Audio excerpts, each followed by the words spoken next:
My name is Evan, I'm 35, and for the past decade I've worked IT support at a mid-sized logistics firm in Chicago's West Loop. I've always been the dependable guy, first in the office, last one out, that sort of thing. I married my college girlfriend, Haley, 10 years ago, and we've been living in the same quiet neighborhood on the edge of the city ever since. I guess, until recently, I thought that routine meant stability, predictability, safety. But last Friday, something changed. Not in a dramatic, Hollywood way, but in the kind of subtle, stomach-dropping way that makes you question everything you thought was solid. It started as a regular day. I'd spent most of the week dealing with a nightmare server migration at work, pulling long hours and barely seeing Haley except for a few late-night takeout dinners and tired goodnights. On Friday morning, after the project wrapped, my boss told me to take off early. I sat at my desk for a minute, thinking about how I could actually use the time for myself, maybe go for a run or finally call my dad back, but the idea that popped into my head was to surprise Haley instead. We hadn't done anything spontaneous in a while. I told myself it was a nice gesture, maybe even a way to make up for how distant things had felt lately. So I stopped at her favorite little bakery for a couple of pastries and her go-to iced coffee, then headed to her office building, feeling unexpectedly nervous and a little bit excited. Traffic was light. I parked across from her building and checked my watch, 4:40 p.m., about half an hour before she'd usually head home. I sat there, listening to the radio, scrolling my phone, feeling kind of silly but happy, thinking about how surprised she'd be. Around 5, people started pouring out of the glass doors, laughing and calling out to each other, ready for the weekend. I spotted Haley's friend Jen and a few of her other coworkers, but no sign of Haley. 5 minutes passed, then 10. I was about to text her when I saw her come out, glancing around like she was waiting for someone. Then, a black Chevy sedan pulled up to the curb. Haley immediately walked over. I saw a tall guy, late 30s maybe, athletic build, short dark hair, roll down the passenger window and smile at her. She smiled back, wide and genuine in a way I hadn't seen in a while. They talked for a minute, too far away for me to hear, but close enough to see her body language. Relaxed. Familiar. Then she got in the car. No hesitation, no second look. The door closed and the car merged into traffic, disappearing down the street. I just sat there frozen. My first instinct was to tell myself it was nothing, maybe her car really was in the shop or she'd called a rideshare and the guy happened to be someone she knew. But as I sat there, pastry bag crumpled in my fist, I couldn't shake the feeling that something was off. I'd never seen the car before. Haley's always been independent, she hates relying on other people, especially for something as mundane as a ride across town. I didn't call her. I didn't try to follow the Chevy. Instead, I just drove home, my mind replaying the scene over and over, trying to pick it apart for clues. I must have looked at the clock 100 times before Haley finally texted me just after 6, saying she had to run a quick errand before coming home. She added a smiley face, something she rarely does anymore. That little detail somehow made me feel worse. She got home around 7. The second she walked in, she acted like everything was normal, dropping her bag by the door, kicking off her shoes, and heading for the kitchen. I watched her move around, light on her feet, humming quietly like she'd just come back from a spa, not a long day at work. I waited until we sat down to eat before I brought it up. I tried to keep my voice light, but I could hear the tension in it. "Hey, who was that guy who picked you up from work today? The one in the black Chevy?" Haley barely missed a beat. She looked up from her plate with a little smirk like I'd just asked her something ridiculous. "Oh, that's Ryan," she said, her tone breezy. "He just started in accounting, he's the one I told you about. My car's in the shop, remember? He offered to drive me to the salon before the company dinner tonight." She picked up her fork and stabbed at her salad, pausing just long enough to give me this look, half teasing, half exasperated. "What, are you jealous?" She let out a short laugh, but there was no warmth in it.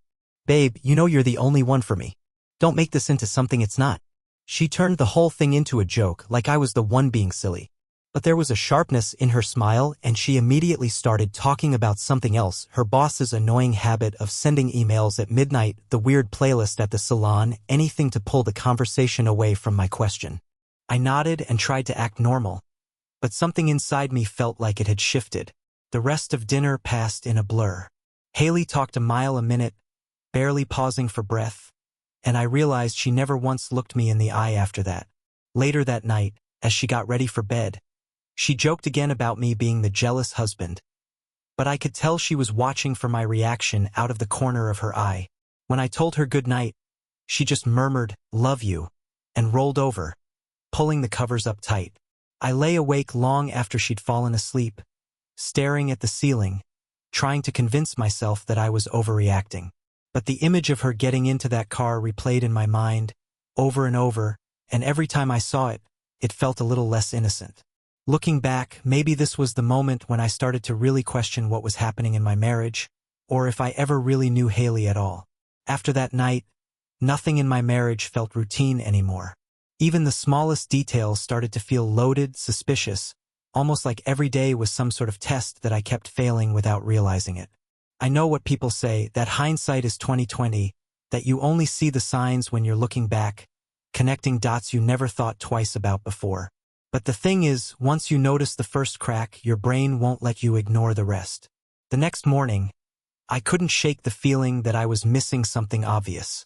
I started replaying recent weeks in my head, combing through all the weirdness I'd written off as work stress or bad luck. But when I really thought about it, the evidence piled up fast. Haley had been staying late at work a lot. It used to be a couple times a month, but lately it was 3 or 4 nights a week. Sometimes she wouldn't get home until 8 or 9, and when she did, she'd barely look at me. She'd come in, drop her purse, and head straight for the shower without even saying hi. I remember sitting on the couch, dinner getting cold, hearing the water running, and wondering when it became normal for my wife to spend more time at the office than at home. Her phone habits changed, too. Haley's always been attached to her phone. Texting her friends, scrolling Instagram, making endless lists in her Notes app. But suddenly, she got secretive. She started keeping her phone face down on the table, silencing all notifications, even turning off the little preview banners that pop up when you get a message. If I so much as glanced in her direction when her phone buzzed, she'd snatch it up and walk out of the room. More than once, I caught her deleting messages right after reading them, like she was worried someone might see what she was really talking about. At first, I tried to tell myself it was nothing. People get private about their phones, right? Maybe she was planning a surprise for our anniversary or venting to her friends about work. But that nagging feeling wouldn't go away, especially when I started noticing other things. Weekends used to be our time. Lazy mornings with coffee and bagels, long walks through the park, brunch with friends or just the two of us. It was the part of the week I always looked forward to, the chance to actually connect and unwind. But over the last month or two, Haley pulled away. She'd complain about being exhausted, about needing to catch up on sleep or run errands alone. Sometimes she'd leave early on Saturday mornings, saying she had a hair appointment or wanted to hit the gym. Other times she'd spend the afternoon shopping, but come home empty-handed, claiming she couldn't find anything she liked. The biggest difference was at night.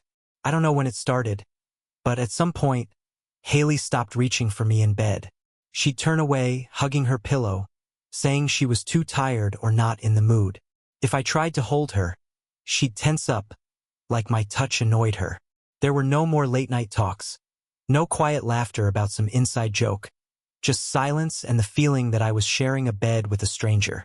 Even our Friday night dinners changed. We used to treat ourselves every week, order from a favorite place, light some candles, put on a record, and actually talk. Lately, Haley would come home in a bad mood, barely say 2 words, and spend half the meal scrolling her phone under the table. If I tried to joke around or bring up old memories, she'd brush me off or sigh, like she couldn't wait for the evening to end. I kept telling myself that every couple goes through rough patches, that maybe we were just out of sync, burned out from work or stressed about money. But the more I thought about it, the more it felt like Haley was building a wall between us, and I had no idea how to tear it down. There were little things, too. She stopped wearing her wedding ring around the house, claiming it irritated her skin. She changed her passwords on everything: Netflix, our shared Spotify account, even the calendar we use to coordinate schedules.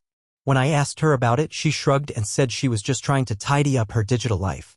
She even started locking the bathroom door, which she'd never done before, taking her phone with her every time. One night, I woke up around midnight and noticed she wasn't in bed. I found her sitting in the living room, staring at her laptop with headphones in, the screen glowing in the dark. When I asked if everything was okay, she jumped, startled, and quickly closed the screen. Just couldn't sleep, she mumbled, and before I could say anything else, she hurried back to bed. It all sounds so obvious now, but in the moment I felt like I was losing my mind. Was I reading too much into things? Was I turning into the paranoid husband, the kind of guy who checks his wife's phone and accuses her of cheating because he's bored or insecure? I wanted to believe I was better than that my trust in Haley was unshakable. But the distance between us was growing by the day. I started to dread coming home, unsure if I'd be met with indifference or icy silence. I found myself looking for signs, second-guessing every word, every gesture, every excuse. The worst part was that I couldn't talk to anyone about it, not my friends, not my family, not even Haley herself. I was trapped in my own head, playing detective in a case I never wanted to open. The hardest part wasn't the suspicion or even the loneliness. It was the slow, creeping realization that maybe I didn't know my wife as well as I thought I did. Maybe for the first time in our marriage, there were parts of her life that didn't include me, and maybe I'd never get them back. That thought kept me up at night, long after the house went quiet, long after Haley's breathing evened out beside me. It was a quiet kind of heartbreak, the kind you can't point to, the kind you can't fix with an apology or a weekend getaway. And it was only just beginning. A week went by and the distance between Haley and me stretched even further. Every interaction felt like a test, and the silence in our house grew heavier with each passing day. I started to wonder if I was overreacting, if maybe it was just a rough patch, or if work stress had gotten the best of us. But every time I tried to convince myself things were normal, a small, stubborn voice in the back of my mind whispered that I was missing something big. By Thursday, I couldn't take it anymore. I needed answers. I told myself that if there really was nothing to hide, then I'd find nothing and life could go back to normal. If there was something, at least I'd know. At least I wouldn't be haunted by that image of her slipping into someone else's car and the hollow explanations that followed. So on Friday, I left work early again, this time deliberately not telling Haley or anyone else. I parked 2 blocks away from her office and waited, watching the steady flow of people leaving for the weekend. My stomach was in knots, hands sweaty on the steering wheel, heart pounding so loudly I was sure someone could hear it. At 5:30, I finally saw her. She came out, phone pressed to her ear, glancing up and down the street. That same black Chevy pulled up. Haley didn't hesitate. She smiled, slid into the passenger seat, and shut the door. My breath caught as I watched the car crawl through traffic and park just around the corner in a quieter, tree-lined area behind the building. I left my car and followed, trying to keep a safe distance. The closer I got, the more the world seemed to narrow to a tunnel, just Haley, that car, and the sick certainty in my chest. When I rounded the corner, I stopped short. There she was, standing by the car, talking with the guy Orion, I assumed. They were close. Too close. He said something and she laughed, her hand resting on his arm like she'd known him for years. Then, before I could even process what was happening, she leaned in and kissed him. Not a quick peck, something longer, something full of feeling. I felt the ground shift beneath me, my stomach dropping through the pavement. It was like the air had been knocked out of my lungs. For a second, I couldn't move, frozen by the sheer weight of what I was seeing. But then instinct took over. I started walking toward them fast, not caring if I looked like a maniac. Haley saw me first. She froze, her eyes wide, lips parted. Ryan turned, confusion flickering across his face. For a long, agonizing moment, nobody said a word. All the sounds of the city faded, replaced by the thundering of my own heartbeat in my ears. I was the first to speak, and my voice sounded small, almost fragile. Haley, what the hell is going on? She looked like she wanted to disappear. Evan, please, let me explain. Ryan took a step back, but Haley put a hand on his arm as if that would protect either of them from the truth. She looked at me, tears already pooling in her eyes, her voice shaking. I didn't want you to find out like this. Then why did you do it? I demanded, my voice louder than I intended. Why lie to me? Ryan opened his mouth to say something, but Haley cut him off. Stop, she told him, her voice barely more than a whisper. I'll handle it. There was a moment, just a moment, where I could see the real her, scared, exposed, the woman I fell in love with now trying desperately to hold onto something slipping away. She finally spoke, voice ragged. He's my ex, Ryan. We've been seeing each other for a few months now. I never meant for it to go this far, Evan. I swear. I kept thinking I'd end it, that I'd find a way to fix things between us before you ever found out. I couldn't. It was like the ground dropped out from under me. My entire world, the life we built, the routines, the private jokes, the memories, all of it felt like it had just been set on fire. For months. I asked, struggling to keep my voice steady. All those late nights, the lies, was any of it real? Haley shook her head, tears now streaming freely. I don't know. I'm so sorry, Evan. I never wanted to hurt you. Ryan cleared his throat, looking anywhere but at me.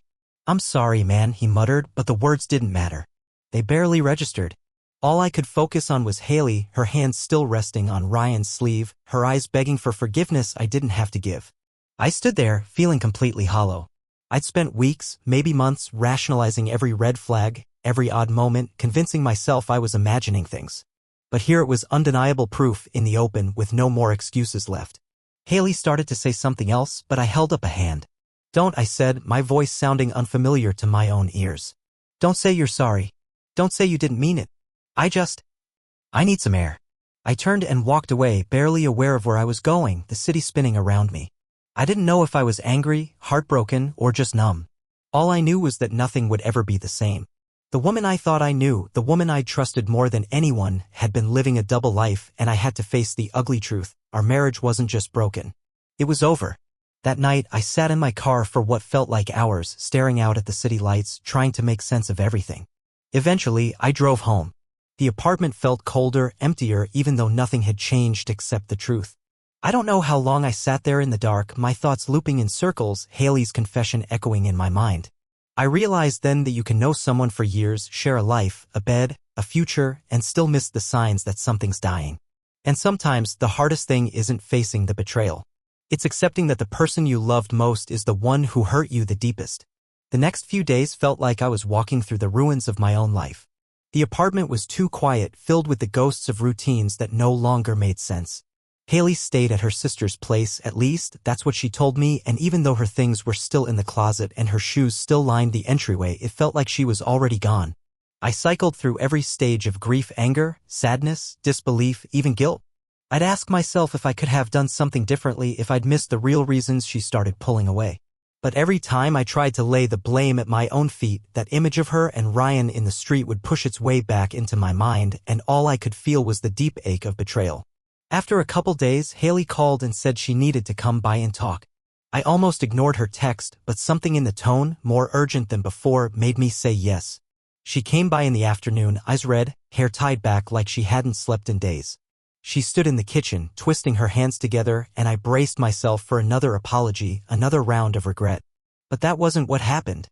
Instead, she hesitated for a long time, staring out the window at nothing.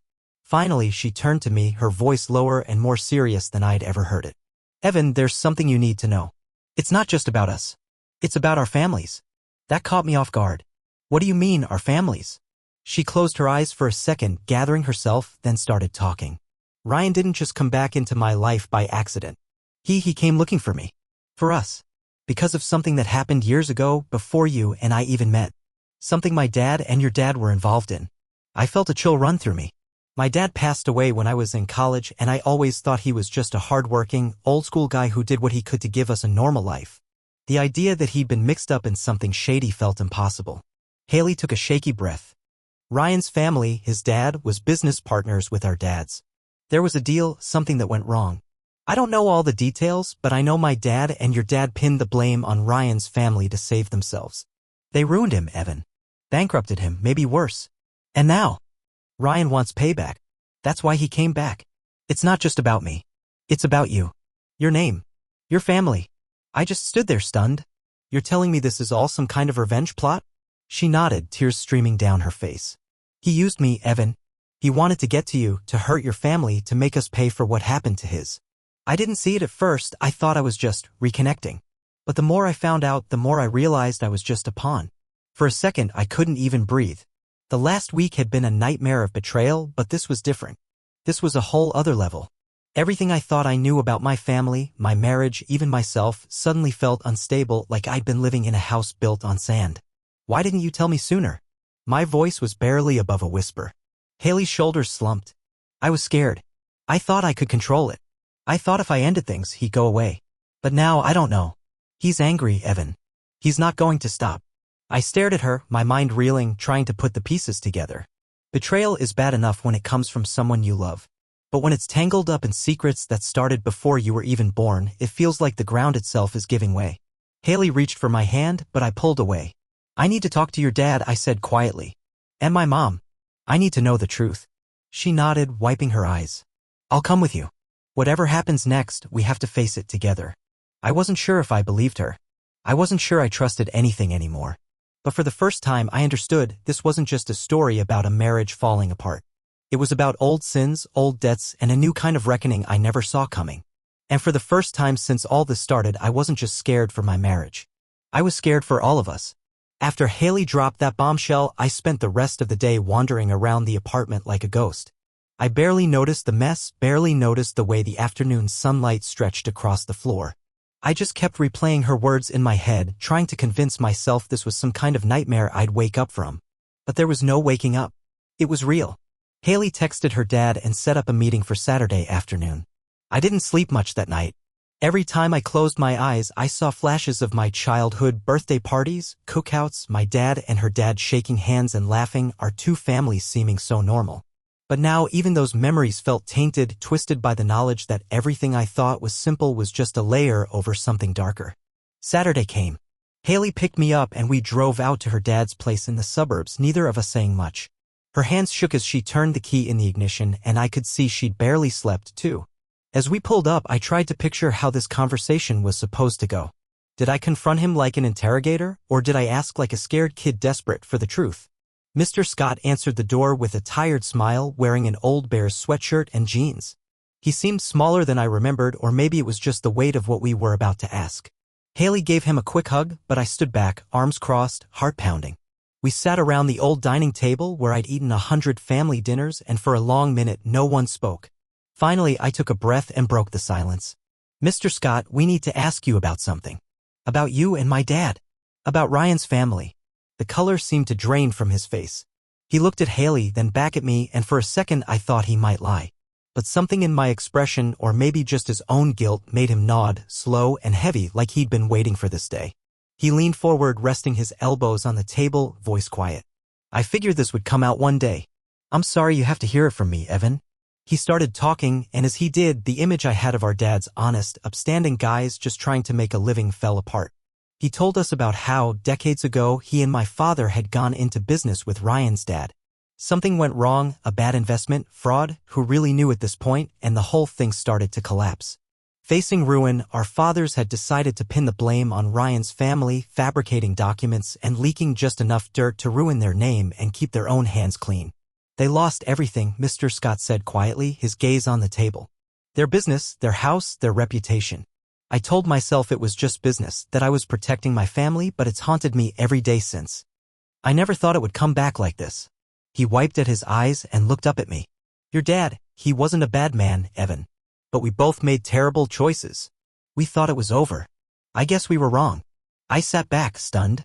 All those years I'd believed my dad was just a casualty of circumstance. Now I realized he'd been complicit in something that had destroyed another family, and now that family wanted revenge. Haley was crying quietly, her hand clutching a napkin in her lap. I could feel my own anger rising, not just at her dad and mine, but at the universe for giving us this mess as an inheritance. What do we do now? I asked. The question hung in the air, heavy as stone. Mr. Scott shook his head. I don't know. Maybe there's nothing you can do except face it. Ryan has every right to be angry. But he's wrong to drag you two into it. This isn't your fault. For a long time, no one spoke. Eventually, I stood up. I felt like my insides were shaking. Thank you for telling us, I managed, though the words sounded empty. Haley and I left, neither of us saying a word until we were back in the car. The drive home was silent, but it wasn't the old, cold silence. It was the silence of people who just learned their lives were built on lies. That night, I lay awake, realizing the truth was messier and heavier than anything I'd imagined. My marriage was in ruins. My family's reputation was tainted. And the past, the one I thought was buried, wasn't done with us yet. But one thing was clear, I couldn't ignore it anymore. Whatever happened next, I was done pretending. I was ready to face the truth, no matter what it cost. The days after our talk with Mr. Scott felt unreal, like I was living in someone else's story. Every time I thought about Haley's betrayal, there was this new twist of anger and confusion, not just at her, but at our families, at fate itself. The truth about the past didn't change the fact that she'd lied and cheated, but it forced me to see just how tangled up all our lives had become. One evening, as Haley and I sat in the living room, the weight of everything pressed down on us. I could see she was as tired as I was, maybe more. Her phone buzzed and she flinched, staring at the screen. It was a message from Ryan, just a single line. This isn't over. You'll get what you deserve. She looked up at me, her eyes wide. He's not letting this go, Evan. He's never going to let either of us just walk away. For a second, I felt the urge to run, from her, from all of it. But then, for the first time in weeks, I felt something different. Determination. I took a breath. We can't let him control our lives. Not after everything. Whatever happens, we deal with it together. From now on, no more secrets. Haley nodded, and for the first time in a long while, it felt like we were on the same team, facing outward instead of tearing each other apart. It wouldn't be easy. The trust was shattered, and the future felt shaky. But this wasn't just about us anymore. It was about finally facing the past, ours and our parents, and refusing to be pawns in someone else's revenge. Ryan didn't back off easily. Over the next week, he sent more messages, made veiled threats, and tried to stir up drama at Haley's office. But we faced him head-on. Haley blocked his number and told her boss everything.